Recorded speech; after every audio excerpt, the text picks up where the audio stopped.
it's not necessarily counterintuitive, but it's just like its own kind of sub-universe of how the world works that most people don't get to see at all. It's true, and it is infinitely fascinating, and that's why here it is, my 50th year in this business, and I'm still fascinated by it. I would love to hear some family lore, like being inside of kind of the inner workings of the family that founded IR is such a huge like opportunity, and I'd love to just kind of hear some maybe early war stories or times that really stand out to you when you kind of understood the impact of what that company did and made. Look, I mean, the family lore started way back. My father was a Jew going to school in Nazi Germany, 82 to 87. I mean, 1932 to 1937. I mean, how risky is that? And he escaped to the United States in late 1937, and after changing truck tires for a year and tinkering and doing this, he took all his money and put an ad in the paper, said, I'm an electrical engineer. Somebody want to hire me? And some guy in California said, yeah, I want to hire him. So he got on a bus, went to California. By the time he got there, the guy died. Oh my goodness. And so he it was terrible, right? So he goes to the house where the widow is and knocks on the door, and she says, yeah, I'm sorry you died and all this. But I have all this equipment I don't know what to do with. So my father actually moved into the garage and started using the equipment, and that was how he started his first semiconductor company. It was sort of a serendipitous story, and and it was a time where the war was just starting, so he benefited quite a bit from the fact that the war needs for modern semiconductors at the time was growing. And then he was able just to keep going and growing and get his father out of post-war Europe after he survived the Holocaust, and that's the environment I grew up in. It was quite extraordinary, and taught me a lot about both what to watch out for. What's in your brain is the only thing that you really own, and stories like that that kept me going for a long time. What an amazing origin story. Tell me a little bit about the development of the HEXFET and how you were involved in that and what that looked like. The HEXFET was developed by myself, really, and Tom Herman. Tom Herman and I went to graduate school together, we're buddies. He worked here at EPC until just a few months ago, so we have kind of a life together.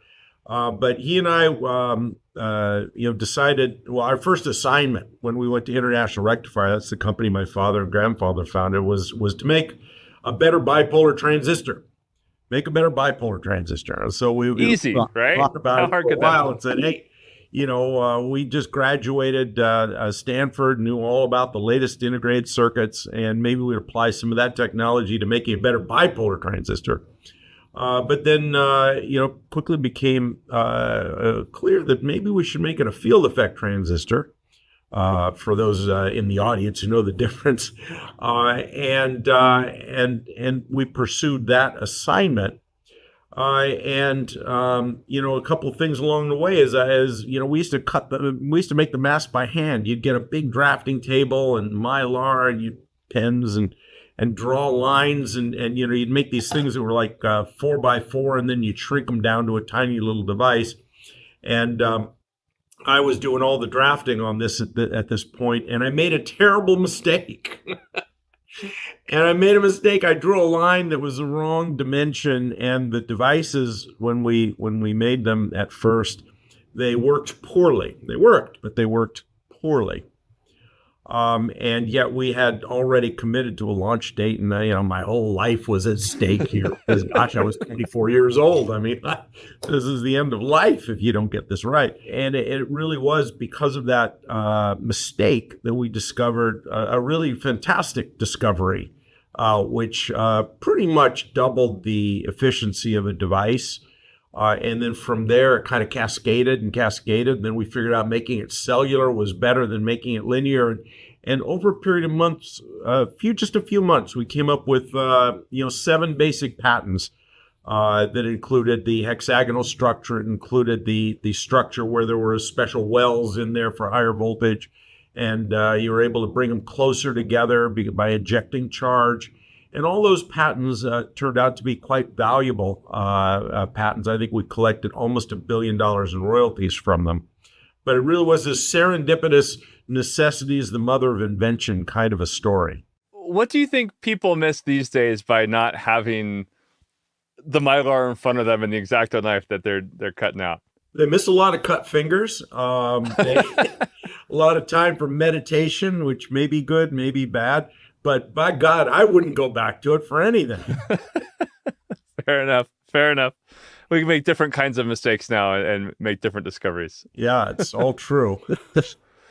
My favorite discoveries are ones that are born out of mistakes. And that encourages me so much as someone who makes more mistakes than maybe I'd like to admit. Maybe there's a silver lining there somewhere. Yeah, covering up your mistakes is a real good way to innovate. And then you went on to found EPC. Can you talk to me a little bit about what it was like to make that shift? Because I had to imagine at IR, you were kind of, I can use the word golden boy, but you had the last name as part of your resume, right? Sure. I had the last name. I had a PhD out of Stanford and developed, basic power MOSFETs, which were the bulk of the revenues. So I was very fortunate to have a platform like International Rectifier to learn all those things and go from R&D into manufacturing, sales, marketing, finally CEO of a publicly traded company with thousands of employees. I was golden boy. And that's about when I got fired. In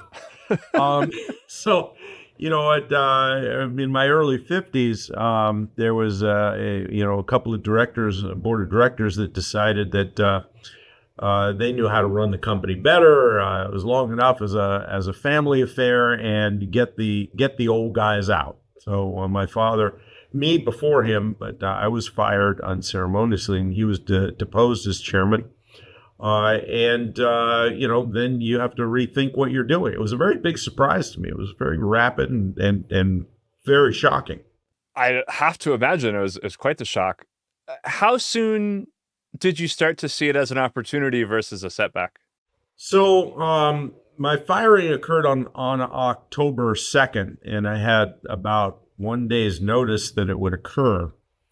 And I was and it would occur at a board meeting that would occur in later that day. So I was standing in the shower thinking about what the heck I should do. I'd spent at that point 30 years of my career working on energy efficiency. I felt that was really critical for our planet, for a lot of reasons. It improved our standard of living. It had potential for improving the way we treat our environment and postpone things like global warming and acidification of the ocean. So I thought, man, I want to still stay in that thing. And you know what the best thing to do there would be is to have a carbon exchange, to open up a carbon exchange where people can trade carbon credits and all this kind of thing. Or alternatively, I could look back at my 30-year history and my graduate work in compound semiconductors, and maybe I could do something there because it looks like gallium nitride is a pretty promising material. And so in the shower, I weighed those two, and I said, well, maybe I better do gallium nitride, and that was it. And later that day, I started working on a business plan and never looked back at that either. But it did teach me, it was a smarter decision to use my experience rather than maybe something else.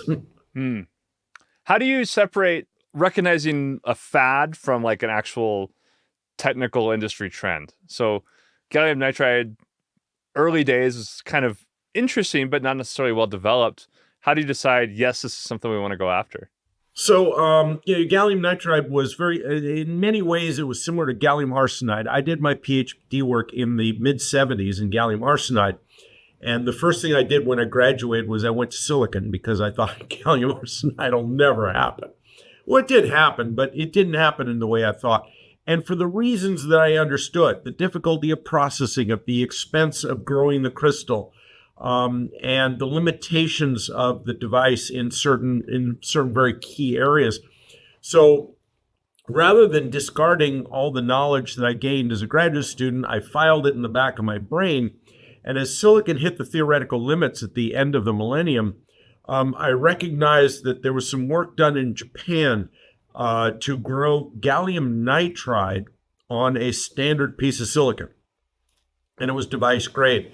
And that really triggered a lot of thinking. First of all, gallium nitride is more robust than gallium arsenide, so it solves some of the problems. You can make a very robust semiconductor out of it, and growing it on silicon solved the problem of having to grow a very expensive crystal. So in 2002, I started an effort at International Rectifier to work on gallium nitride devices. And it was going kind of slow because it was very primitive. You had to, basically make your own epi reactors and invent everything from scratch. And I was CEO, big company, had a lot of distractions. So when I got fired, the distractions went away. And I decided that, learning all those lessons, gallium nitride still had a very good chance of being a broadly applicable semiconductor, but there were certain problems that hadn't been solved.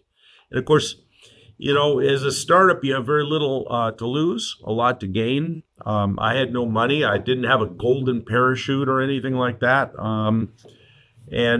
So it was necessity was the mother of invention there, and we got going pretty quickly. So you mentioned gallium nitride being grown on top of silicon. So are you starting with the wafer? I imagine there's not like a big ingot of gallium nitride that's happening. Correct. What does that look like? So you start with a silicon wafer. Now, when you make a MOSFET or almost all the semiconductor made on silicon, they should grow an epitaxial layer of silicon on top of it. Okay, and that's you put it in a reactor and it blows gases over it and it grows a crystal. Now with gallium nitride, same thing. You put it in a reactor and you can't quite grow gallium nitride because it doesn't match the lattice of silicon. So what you do is you stick it in there and you grow aluminum nitride, and then you grow aluminum gallium nitride, and then you grow a little less aluminum, and then it's gallium nitride. And so it was not an easy thing to do, but the folks in Japan figured that out, and I was standing on the shoulder of giants for that one for sure. So then I imagine once you have that wafer with your gallium nitride grown on top of it, you can do your more standard silicon processes with it, like implementation and etching and all that. That was the beauty of gallium nitride, is it has properties of chemical properties like high melting temperature and decomposition temperature. So it was more like silicon. Gallium arsenide would decompose at very low temperature. So you could actually run it in a standard silicon furnace, or standard silicon techniques could be used for it. So, as I was standing there on the street with my cardboard box without a job, I thought, well, gosh, I could get going with gallium nitride by just using a standard foundry. If I could just find a standard silicon foundry that would be willing to accept the risk of having a contaminant like gallium nitride in their fab. And I went to a few of them, and I found one called Epicel Technologies, where the owner and founder I'd done business with before. He was a very visionary guy, Archie Wang. And he said, sure, let's try it. And he let me try it in his fab. And again, this cost almost nothing to try it. And it was appeared to be successful pretty early on.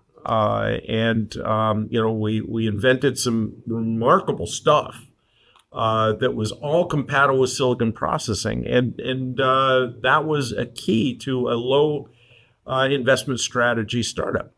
Interesting. Yeah, I love the idea of kind of you on the corner with your briefcase, an idea, looking for someone that will take a shot on you. Very similar to your grandpa. I love to nerd out on the physics of this stuff. Can you talk to me a little bit about like the Bliga curve and how silicon versus GaN works out in terms of like electron mobility and dielectric strength, that sort of thing? Yeah, gallium nitride has a couple of remarkable properties. First of all, almost everything stems from two properties. One is strong chemical bond. Silicon, gallium and nitrogen bond in a tighter bond, a higher energy bond than silicon. So that makes it a wide band gap. Wide band gap means how much energy it takes to pull an electron off, and that's related to how strong that bond is. So wide band gap, that's great. And then the second property, explain why these are important. The second property is the polar molecule. The crystal gallium nitride that commonly grows on silicon is polar. And what that means is if you bend it, it generates an electric field. That's what polar is. So with those two things, all sorts of miraculous stuff happens. First of all, by having a tight chemical bond, it takes a very high electric field to break the bond and pull off electrons. What that means is you can withstand a lot of voltage over a very small distance. So for a power device, you can locate terminals much closer together so the electrons don't have very far to go. And therefore, the resistance between those two terminals is going to be a lot less than it would be in silicon. Good news, because power devices really count on the resistance between the two terminals, usually a source and a drain. And so the second miraculous thing is that because of this polar molecule, if you can squeeze the top of the crystal that bends all those crystals, you can generate a huge electric field, which attracts electrons to the surface, like that. When you squeeze it, make a little thin layer of aluminum gallium nitride, which has a different lattice constant, squeezes the heck out of the gallium nitride, and sucks all these electrons up to the surface so hard that they actually get compressed into an electron cloud, which is quantum mechanical. And when that happens, you get much higher mobility. The electrons scoot along as a sort of one probability function as opposed to a bunch of little probability functions. And so the mobility starts going very high, much higher than silicon, much higher than silicon carbide. And so now you have the two factors that your terminals are close together and your electrons have very little internal resistance. So you can make these miraculous devices, 1,000 times better than silicon power devices. And that's of course very alluring. And if you can overcome some of the difficulties in growing the crystal, we had to invent a way of making it enhancement mode instead of depletion mode. And then you've got to figure out how to work out all the kinks that might cause reliability problems as well. Can you talk to me about enhanced mode versus depletion mode? So the enhancement mode device is off unless you apply a voltage on the gate. And that's a good thing because if you've got electricity and a lot of power available to you, you don't want to have to, generate some sort of electrical field to turn it off. A depletion mode device, it is normally on. It will be a short circuit until you figure out a way of getting enough voltage on that gate terminal to turn it off. So very early on, this had not been done. When we started EPC, we said, this is the challenge we need to overcome to make this generally acceptable. We need to invent a way of making it normally off or enhancement mode, and we did. And this is relatively new in the last 15 years, like 2009, I think, is when you came out with the enhancement mode tech. There's still, I think, a lot of misconceptions around gallium nitride devices. Can you talk through what do engineers often struggle to understand until they've done a little bit more research? Yeah. So one of the things is, I use an analogy. If you spent, your first 40 years of your career driving a stick shift Volkswagen Beetle, and then somebody handed you a Ferrari, gave you the keys, and said, drive it as fast as you can, you'd probably run off the side of the road pretty quick. And gallium nitride is extraordinarily high performance compared to silicon. So the first problem that we encountered was that people who had been used to designing with MOSFETs didn't know how to handle these very high DVDTs and DIDTs.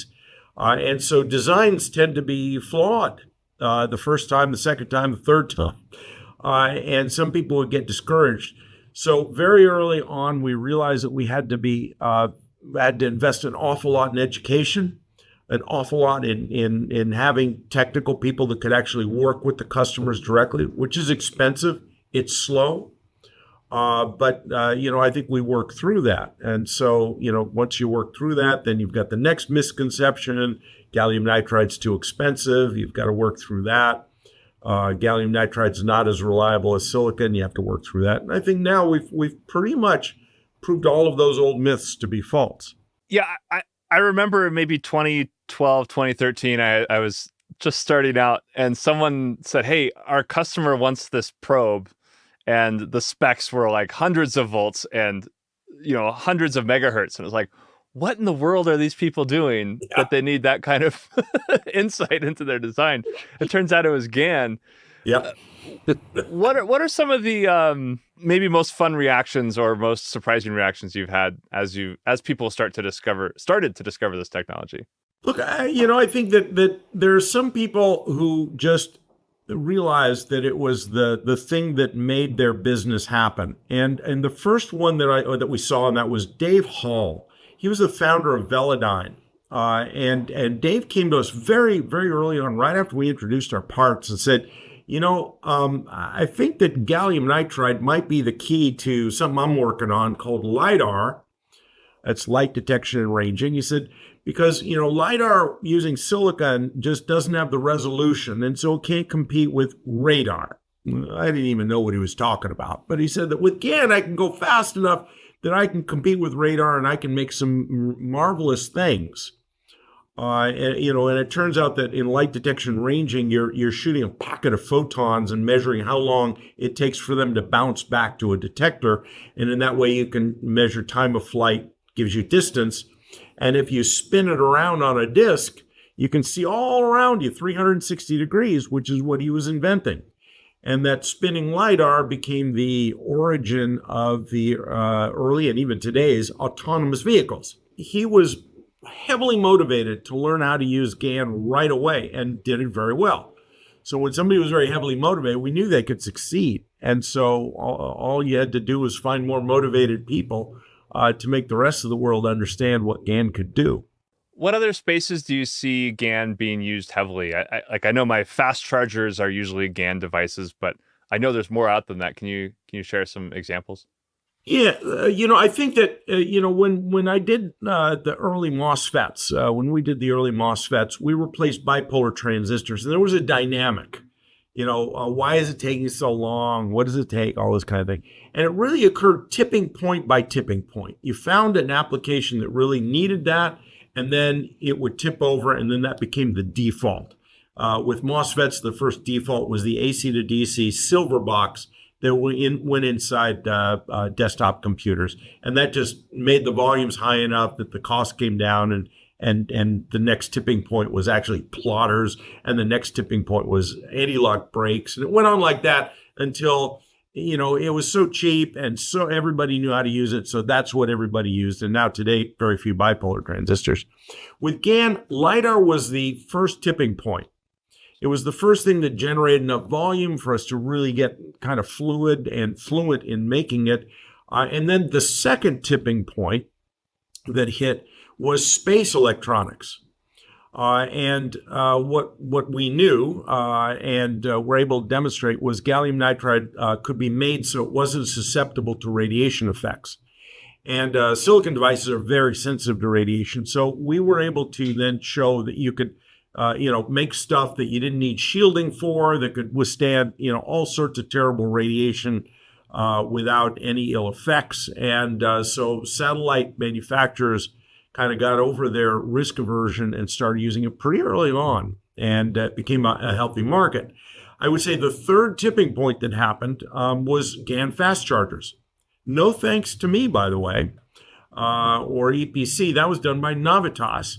And a team that actually I'd hired right out of college when I was at International Rectifier. Very smart people, Gene Sheridan, Dan Kinzer, and a host of folks that I've known their whole adult lives. And they decided that GaN would make very good in a fast charger. They would be able to squeeze the size of the charger down so that something that used to be a 5 watt blister charger now could do 65 watts. And that, of course, became a big hit. They went public. It became very popular. And then the next tipping point was all these AI systems they need very high density power supplies. And sure enough, the best way to do that's GaN. It was our GaN. And so, sure enough, every single one of these power supplies, or every single one of these AI systems, has a little tiny power supply that looks like this on it. Sometimes they have more of them. It's a 1,000-watt power supply, and all those 1,000 watts. Yeah, 1,000 watts. It sits right Sheesh. there next to that GPU. Going blazing fast and doing crazy things. If I turn it around, there's more on the other side. So there's a lot of GaN devices, and AI is obviously on a hype cycle of some sort, but it's doing very well. And so all that's built up the momentum. Now, in the meantime, GaN's gotten less and less expensive. It's maybe 5 or 6 years now since we were actually able to price our GaN lower than silicon. So it's now in a snowballing thing. This last few tipping points have really tipped it over where it's a generally accepted solution to a lot of problems. 1,000 watts in that package. I'm still a little hung up on the thermal management. Must be a whole new ballgame for GaN devices then. Well, so thermal management is tricky, but the best way to manage thermals is don't generate them. So that's the thing about GaN. Those little electrons are pretty slippery, so they don't generate a lot of heat. And something like I was just showing you there, that can be 98% efficient. So at 1,000 watts now, you're generating 20 watts of power loss, and it's not hard to dissipate 20 watts in something this big. But if it were, say, 96% and it was 40 watts, it wouldn't be possible. You mentioned getting GaN devices cheaper than silicon. How important was it in early days to be kind of a pin for pin, footprint for footprint match? Well, I'd say that in early days, we realized that was unadvisable because the MOSFETs were, because they're slower devices, they were extremely inefficiently packaged. And if you put a Ferrari engine into a Volkswagen, you still have a Volkswagen. And that's what we were dealing with. So what we had to do was we had to basically strip away the package so that you had the naked performance of the device available to you. And that's why we went with wafer level chip scale in the early days. Now, of course, we have packaged devices, but they're very different than MOSFET packages. Okay. No, that makes sense. I'm trying to picture a little Beetle just getting ripped apart by a Ferrari engine. with some Italian guy with driving gloves, right? Right. How was the yield in the early days, and was there any weird sort of things you had to do to improve that, or was it pretty much on par with silicon? Well, so in the early days, we're making stuff and nothing's working. We're making more stuff and nothing's working. But it was kind of one of those whack-a-mole jobs where this part would work and then that other characteristic was bad, and then you'd make that one good and the other characteristic went bad, and we were playing whack-a-mole, whack-a-mole, whack-a-mole. And then in January 2009. We had a small team, and one of the members of our team, Alana Nakata, who I'd worked with, again, since she was right out of school in the 80s, international rectifier. And she was just one of the most diligent people in the world. And she just would look at these wafers and she would test every single device. I mean, there are thousands of them there, every single device by hand to make sure that this was working. And she found one device that worked, that had all the characteristics at the same time. I remember it was January 2009. And, we'd made by that time probably 1 million devices. She found the one that worked. And when you have an existence proof, it gives you a whole nother level of confidence that you can make this happen. And so based on that, we really just had renewed confidence this is possible, and we just dissected that device and what was it and what we did, and we made it, and the next time we had more of them, and then we had more of them. And eventually we got to the point where our yields are pretty much matching silicon yields. Kind of a needle in a haystack situation of like, we think it's possible. Let's add some variability and just find the one that works. Is that kind of how it went? We didn't intentionally add variability. It just happened. Yeah, that's part of the process for sure. Keynotes for Industry Tech Days are sponsored by Mouser Electronics. As your design fulfillment distributor, Mouser is your authorized source for millions of components from thousands of leading brands. Come discover, design, develop. And now back to Dr. Alex Lidow, CEO of EPC. If you could go back and tell yourself something 15 years ago, not necessarily like a technical spec, but a mentality or an approach, what would you tell yourself? Wow. So going back 15 years, that's the very first days of us building product that worked, right? 15 years ago, January, that's 15 years. I'm not sure what the lessons were. I mean, I'd say that every person I know that started a company that was successful, and I think ours is successful now, so I can get into that camp, said the same thing. They said, if I had known what I would have to go through, I never would have done it. And I think that's true.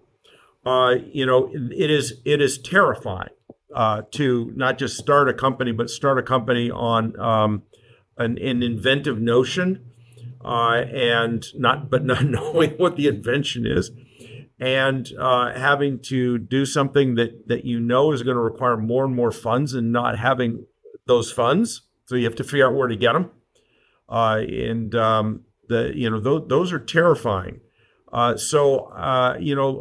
not sure it's a good lesson, but if you're faint of heart, don't do it, because it is, and to this day, it's still a 24/7 mental grind. And if you enjoy it, as I do, it's pretty stimulating. Yeah, so almost on some level you'd tell yourself to not do it, but here we are. Yeah, or just realize that you're going to go through some hell and you're going to have some joy. So you better learn how to enjoy the joy and how to absorb the pain.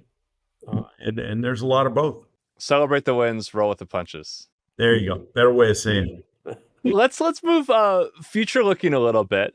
It seems to me like the potential of GaN is we're just barely scratching the surface of this. Where do you see this technology going over the next, 1 year, 5 year, 50 year? When we started our first generation gallium nitride devices, were better than silicon, better than silicon's theoretical capability as well. So we knew we had something that was useful, because silicon could reach into that. But since then, we've improved the devices about 10x over 15 years. We are 100x away from the theoretical limit of GaN. So I think that the technology has a lot to deliver on in the next few years. There is a vital technology that will keep improving. And even better than that, we can integrate stuff on our GaN devices that are hard to integrate in silicon. So we're making devices like monolithic power stages that you really can't do in a monolithic silicon device very well at all. And that, I think, is also a core element of the future. These monolithic power stages that's how power conversion is done in power stages. And so, all of that's going to be integrated. There won't be a discrete device out there. As a matter of fact, I believe that in the next couple of years, we won't make any more discrete devices. They'll all be ICs of some form or another. And I think that's a huge boost in productivity and performance, as well as cost, that's coming forward. Shrink the die, add functionality, and wow, never look back at silicon. Could you break down some examples for me of, like, here's some discrete devices that you sell today? You're kind of your bread and butter for the last 10 years. And what sort of device do you expect to be making in 10 years from now as a concept? So as a very basic element, a transistor, is a gate, a drain, and a source. Those are the three things in a field effect transistor. It always gets hooked up in a certain way in a circuit. 80% of all the circuits are a half bridge. So you got a high side transistor, you got a low side transistor, and then you've got drivers and you've got level shifters, and a few common functions. So the first thing is we'll integrate all that. especially if it gives you performance advantages, which it does for a variety of reasons. And that's our power stage products. And then you've got to figure out how to get that cost to be much lower than the discrete devices, which we've done. And so you get the performance, you get the cost. Of course, it makes things smaller as well, so you get the size advantage, and that's where you want to go. Now, why aren't all devices like that? Well, because the minute you do that, you sort of narrow down your market. You know, a discrete device can be used in a power supply, it can be used in a motor drive, it can be used in a lidar system, it can be that. The minute you start sticking in these complex circuits, it is focused on an application. It becomes application specific. So you need to have those applications that are large enough to drive the integration as an improvement.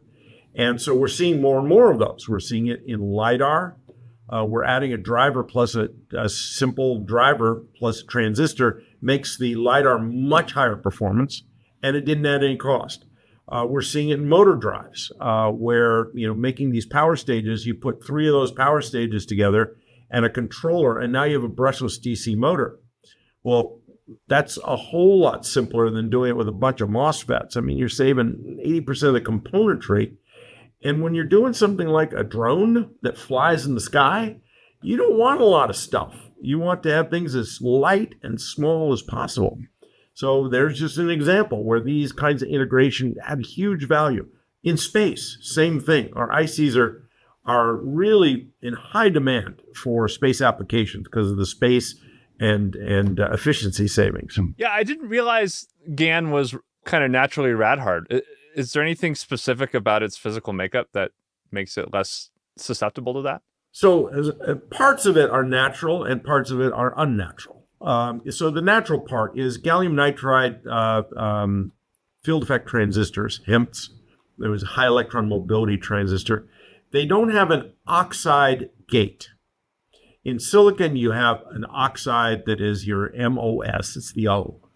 And that oxide traps charge. Particularly, it traps like gamma radiation or electron charges. And that charge causes the threshold voltage to go down, down, down. And finally, it goes negative, and then your device is a depletion mode device and blows up. So we don't have that problem. So that takes care of light radiation, gamma radiation, which is the highest sensitivity of silicon. Then there's 2 other forms of radiation. One is neutrons and protons, a little heavier than electrons. They also have a charge, so they have that problem. But they also, since they have mass, they will bang into a crystal, and eventually you bang enough, you start cracking the crystal. And so that's called displacement damage. Now, because of the tighter bond between gallium and nitrogen, it's harder to create displacement damage. So you have an advantage that's 100x right there, more than 100x on neutrons. But then you have heavy ions. And these are the things that are really energetic. They're flying out of the sun near the speed of light, and they have the weight of like gold or things like that. I mean, they're really heavy. And they will just blast your crystal. But they also carry with them enough electric charge that they can create a lightning strike inside your device. So blasting the crystal with momentum is, again, displacement damage. GaN has an advantage there. GaN also has an advantage in that there's really no efficient minority carrier conduction, which means that when you have a energetic particle going through your device at a huge speed, it doesn't generate a whole electron cloud, which it happens that it does in silicon. When you create that cloud of carriers, what it is a momentary short circuit. And, power devices, power system guys don't like momentary short circuits. That's just bad news. So they have to do all sorts of stuff to compensate for that. And you don't have that in GaN. You do have the issue of having to manage those very high electric fields that occur during those strikes. And that is a tricky design and material issue, which we've overcome. So there's some very special engineering you have to do that's special to a rad-hard device. So they're not the same as our commercial devices. But GaN starts off with a basic advantage. I never thought about geometries playing into rad-hard devices. I always just thought slap some more shielding on it. But Yeah, well, you got terminals in GaN in particular. You have terminals with very high electric fields, right? Much higher than in silicon because the terminals are closer together. That makes it pretty sporty when a very energetic particle goes in there. so as we look forward, obviously space is going to be a huge industry for semiconductors. What other areas do you see that GaN could be improved on? And are there any lines of research going on now that get you particularly excited? Well, so are you talking about applications? Because there's some exciting applications coming up. Let's do it. Yeah, applications sounds good. Yeah, no, I mean, I'm just really very excited in something that a year ago I wrote off as being nonsense, but now I realize it's not. And a lot of that has to do with GaN actually, and that's humanoid robots. Yeah, humanoid robots, they'll go up a hype cycle and all that kind of stuff. But we're at an early stage where they're beginning to be functional, and the economics of a humanoid robot for very basic repetitive functions like warehousing, cooking fast food, making cappuccinos, the economics are starting to work out. So I think that with our aging population and the low birth rates, we're going to have a chronic problem of labor shortage, particularly for undesirable jobs. And humanoid robots, if manufactured in volumes like automobiles, will certainly cost less than automobiles and will certainly, on an hourly basis, be the lowest cost way of doing those functions. And that's exciting. Now, it's exciting also because GaN is a big role in there. A humanoid robot has about 40 motors on it to make everything crank. And I told you about those ICs. Those ICs are ideal for those fingers, toes, ankles, knees, and hips and neck and all that. And so we're seeing, even in a low volume build of humanoid robots, there's a very high GaN content for the motor drives. But it doesn't stop there. Humanoid robot needs eyes. What are the eyes? Well, put a lidar system there. Because one lidar system gives you, 3D awareness right away, and that's good. What do you need for a brain? AI system. What's powering all the AI systems? Well, that's GaN. And there's a variety of other functions, battery chargers, DC distribution inside. All of that is GaN because it's smaller, lighter weight, more efficient, higher power.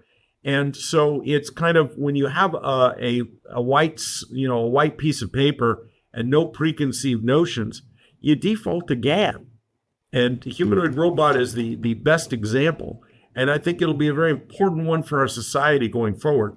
Not without negative consequences, of course, but probably offsetting positive consequences. You're the second person this week I've heard talk about themselves being excited about humanoid robots and seeing a future there. Because I also have, kind of that's a fanciful, like sci-fi, like put on a show sort of concept. But to hear two very smart people in the course of a week say that, it has me second guessing my original impressions. Well, mine too. I wrote it off as a stunt.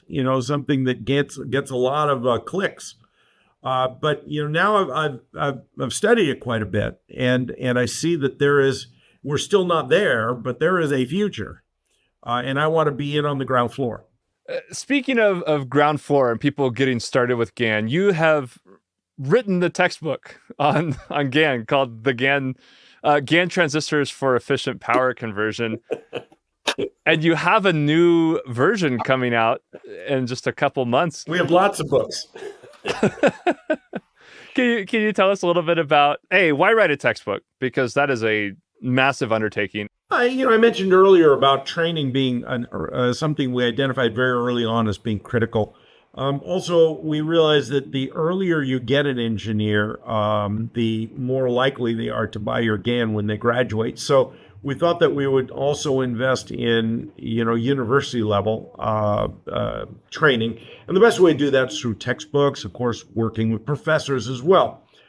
So we partnered up with Wiley. John Wiley, the publisher, does a lot of these textbooks. They're peer reviewed, and we came out, I guess it's now 10 years ago, with the earliest edition. And then, there's a second edition and a third edition. Those are all out. And since it's a fast-moving technology, Wiley's been doing this every 5 years. And so now we've just finished up. It's in final review, the fourth edition, and that'll be out in December. And it has just a bunch of stuff that wasn't available 5 years ago in it. The complete reliability models, thermal models, the latest in integrated circuitry, the latest in space electronics, the latest in very high density DC to DC, the latest in motor drives that wasn't there 5 years ago. So this technology moves quickly, so we need to be constantly refreshing the texts that our students are using. I feel like I could talk to you all day, but we like to do some lightning round questions at the end, some quick questions, quick answers. My first question for you, if you could wave a magic wand and change a law of physics or fix an architecture, make it work, what sort of magical change would you make to the universe? I would get rid of interface traps. I know most people would say that. It's a very common question. I get it all the time. Okay. but those are the things that really get you. In silicon, contamination and control of line width is the key to making a better silicon device. In gallium nitride, it's stress, strain, and traps. So you had to learn a whole different physics. And I wish I didn't have to, but it did. In your time developing semiconductors, what has been the most surprising or unusual application that you've come across? Whoa, surprising application for GaN. We were surprised by lidar because I don't know what the heck that was. And I was really surprised because it made it a viable thing. And look at how big lidar is now. It's on every autonomous car. It's probably on every one of those robotic vacuum cleaners that you might have running around at night in your home. It's ubiquitous now. And that really blew my mind, and in a good way.